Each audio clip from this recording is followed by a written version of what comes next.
আসসালামু আলাইকুম গাইস, কেমন আছেন? আশা করি অনেক ভালো আছেন। বাংলাদেশ ব্যাংক ঈদ উপলক্ষে নগদ এবং বিকাশে কিন্তু প্রতিদিনের কিন্তু লেনদেনগুলো কিন্তু আপনার বেরিয়ে দিয়েছে। কত টাকা বৃদ্ধি করেছে আগের তুলনামূলকভাবে? আমি প্রথমে আপনাদেরকে নগদে দেখাবো। আপনার আগে যে লেনদেন করতেন আপনি, তার থেকে এখন ঈদ উপলক্ষে আপনি কত টাকা বেশি লেনদেন করতে পারবেন।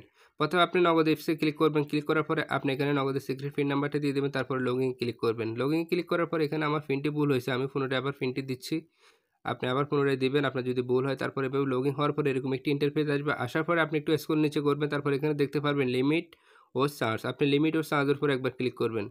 ক্লিক করার পরে কিন্তু এরকম একটি ইন্টারফেস আসবে। আসার পরে আপনি এখানে দৈনিক দেখতে পারবেন। আপনি এখানে দৈনিকের উপর ক্লিক করবেন। ক্লিক করার পরে এখানে আপনার লিমিটগুলো দেখতে পারবেন। এখানে দেখুন ক্যাশ ইন। ক্যাশ ইন আপনি ১৫ বার যেকোনো একটি এজেন্ট নাম্বার থেকে আপনার পার্সোনাল মোবাইলে কিন্তু আপনি টাকা নিয়ে আসতে পারবেন। যেকোনো এজেন্ট থেকে ১৫ বার। সেটা হচ্ছে আপনার ৫০,০০০ টাকা দৈনিক আপনি নিয়ে আসতে পারবেন।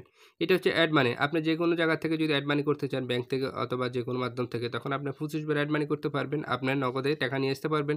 সর্বোচ্চ দৈনিক ৫০,০০০ টাকা নিয়ে আসতে পারবেন। স্যার মানি। স্যার মানি আপনি একটা পার্সোনাল থেকে আরেকটি পার্সোনাল টাকা পাঠাতে পারবেন। আপনি ৫০ বার পাঠাতে পারবেন টাকা। সেটা হচ্ছে সর্বোচ্চ ৫০,০০০ টাকা দৈনিক পাঠাতে পারবেন। যেটা পূর্বে কিন্তু ছিল আপনার মাত্র ২৫,০০০ টাকা। এখানে স্যার মানে আপনার ২৫,০০০ টাকা বৃদ্ধি করছে। তারপরে এখানে দেখুন ট্রান্সফার মানি। সেটাও কিন্তু আপনি যেকোনো ব্যাংকে অথবা যেকোনো মাধ্যমের মাধ্যমে কিন্তু আপনি টাকা ট্রান্সফার করতে পারবেন। ৫০ বার করতে পারবেন এবং সর্বোচ্চ ৫০,০০০ টাকা দৈনিক আপনি ট্রান্সফার করতে পারবেন। মোবাইল রিচার্জ এটা হচ্ছে আপনার আনলিমিটেড, যাই হোক এটা ৳১,০০,০০০ টাকা পর্যন্ত করতে পারবেন। তারপরে এখানে হচ্ছে আপনার ক্যাশ আউট। আপনার পার্সোনাল থেকে আপনি ক্যাশ আউট করতে পারবেন ১৫ বার করতে পারবেন একদিনে। সর্বোচ্চ আপনার ৳৩০,০০০ টাকা পর্যন্ত আপনি ক্যাশ আউট করতে পারবেন। তো এটা বৃদ্ধি পায়নি, আমার হিসেবে এটা ৳৩০,০০০ টাকা আগে পূর্বে ছিল। স্যার মানে এটা ৳২৫,০০০ টাকা বৃদ্ধি পেয়েছে। সেটা আপনার এখন ৫০ করে দেওয়া হয়েছে। সেটা আপনার জন্য ভালো হয়েছে। এরপরে ক্যাশ ইনটা ৳৩০,০০০ টাকা ছিল। ক্যাশ ইনও কিন্তু আপনার ৳২০,০০০ টাকা বৃদ্ধি করছে। তো আমার কাছে বেস্ট মনে হলো যে স্যার মানি আর ক্যাশ ইনটা এটাই সবচেয়ে আমাদের বেশিরভাগ লেনদেনের ক্ষেত্রে এটাই বেশিরভাগ প্রয়োজন হয়। সেটার মধ্যে কিন্তু অবশ্যই ২০ আর ২৫ বৃদ্ধি করে দেওয়া হয়েছে। যাই হোক এখন আমি বিকাশে চলে যাব। বিকাশে যাওয়ার পর এখন দেখব বিকাশে কত টাকা বৃদ্ধি করছে। আপনার ঈদ উপলক্ষে কত টাকার লেনদেন করতে পারবেন আপনি প্রতিদিন।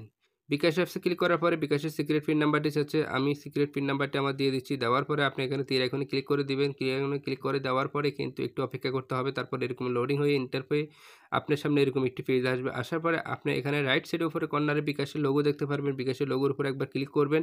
ক্লিক করার পরে এখানে দেখতে পারবেন লিমিট। আপনি এখানে লিমিটের উপর ক্লিক করবেন। লিমিটের উপরে যখন আপনি ক্লিক করবেন এখানে দেখুন উপরে কিন্তু মার্কিং করা আছে আপনার দৈনিক লিমিট, এরপর মাসিক লিমিট। যেহেতু আমরা প্রতিদিনের লেনদেনটা এখন চাচ্ছি, প্রতিদিনটি লেনদেনটা আমি এখান থেকে দেখে নিব এক নজরে। এখানে হচ্ছে দেখুন এজেন্ট থেকে ক্যাশ ইন। আপনি যেকোনো এজেন্ট থেকে পার্সোনাল নাম্বার টাকা নিয়ে আসতে পারবেন। আপনি ১০ বার নিয়ে আসতে পারবেন। প্রতিদিন ১০টি বার মানে ১০ বার ট্রান্সেকশন করতে পারবেন। সর্বোচ্চ ৫০,০০০ টাকা, যেটা আগে ছিল ৳৩০,০০০ টাকা। এটার মধ্যে কিন্তু ৳২০,০০০ টাকা বৃদ্ধি করে দেওয়া হয়েছে। ব্যাংক ও কার্ড থেকে অ্যাড মানি। আপনি প্রতিদিন ২০ বার করতে পারবেন ব্যাংক অথবা card, master card, visa card থেকে আপনি সর্বোচ্চ ৫০,০০০ টাকা পর্যন্ত আপনি অ্যাড মানি আপনার বিকাশে নিয়ে আসতে পারবেন। তারপরে হচ্ছে চার মানি। একটি পার্সোনাল থেকে আরেকটি পার্সোনালে কিন্তু আপনি টাকা পাঠাতে পারবেন প্রতিদিন ৫০টি। ৫০টি ট্রান্সাকশন করতে পারবেন, লেনদেন করতে পারবেন ৫০ বার। সর্বোচ্চ ৫০,০০০ টাকা পর্যন্ত আপনি একটি পার্সোনাল থেকে আরেকটি পার্সোনালে সেন্ড মানি করতে পারবেন, টাকা পাঠাতে পারবেন। সর্বোচ্চ ৫০,০০০, যেটা পূর্বে ছিল মাত্র ২৫,০০০। ২৫,০০০ টাকা কিন্তু এখানে বৃদ্ধি করে দেওয়া হয়েছে। বিকাশ টু ব্যাংক। আপনি বিকাশ থেকে ব্যাংকে ১০ বার টাকা পাঠাতে পারবেন। সর্বোচ্চ দৈনিক ৫০,০০০ টাকা পাঠাতে পারবেন। সেটা কিন্তু আগের মতো ছিল, পূর্বে এমনটাই ছিল। তারপর মোবাইল রিচার্জ পেমেন্ট এগুলো পাওয়ার জন্য এগুলো কোনো লিমিট নেই। যাই হোক এভাবে কিন্তু আপনি চাইলে কিন্তু এভাবে কিন্তু আপনি দেখতে পারবেন আপনার প্রত্যেকটি বিকাশ অ্যাকাউন্টে, নগদ অ্যাকাউন্টে সব গ্রাহকদের জন্য কিন্তু লিমিট বৃদ্ধি পেয়েছে কিন্তু সেন্ড মানি এবং কি ক্যাশ ইনের ক্ষেত্রে কিন্তু আপনার ডবল লিমিট হয়েছে। সেক্ষেত্রে আসলে যাদের লিমিটের প্রবলেম মাসের একদম শেষের দিকে তাদের জন্য অনেকটাই উপকার হবে এই ভিডিওটি, অথবা যারা জানেন না তারা জানতে পারবেন। ভিডিওটা যদি আপনাদের কাছে একটু উপকৃত মনে হয় প্লিজ আমার চ্যানেলটি সাবস্ক্রাইব করে দেবেন। ধন্যবাদ। আসসালামু আলাইকুম।